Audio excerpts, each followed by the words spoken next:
Hello' গাইছ, এয়া চাওকচোন গাহৰি মাংসখিনি বইল কৰি লৈছোঁ দেই। যিহেতু গাহৰি মাংস বইল কৰি ল'লে ভাল লাগে খাবলৈ, এয়া বইল কৰি উঠাই ল'লোঁ। ধুনীয়াকৈ এনেকৈ খৰাহীটোতে উঠাই লৈছোঁ আৰু এইফালে যোগাৰ কৰি লৈছোঁ দেই। মই এতিয়া ধুনীয়াকৈ স্পেচিয়েলকৈ বনাম আৰু আপোনালোকে বাৰু কেনেধৰণে বনাই জনাবচোন। লগতে মানে ভাতো বনাই আছিলোঁ দেই, মাজতে ভাতখিনি মানে লৰাই দিছোঁ এইবাৰ। যিহেতু আমি গাঁৱলীয়া মানুহ, সেইকাৰণে আমি ভাত খাই ভাল পাওঁ। আপোনালোকে বাৰু গধূলি হ'লে ভাত খায় নে কি খায় কমেণ্ট কৰি জনাবচোন। এইফালে মাংসখিনি চাওকচোন বইল কৰাৰ পাছত গাহৰি মাংসত লাই শাকটোৱে মেইন হয় ন।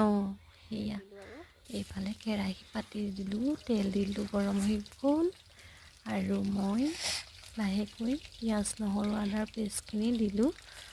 এয়া কেঁচা জলকীয়া কেইটামানো দিলোঁ আৰু লগতে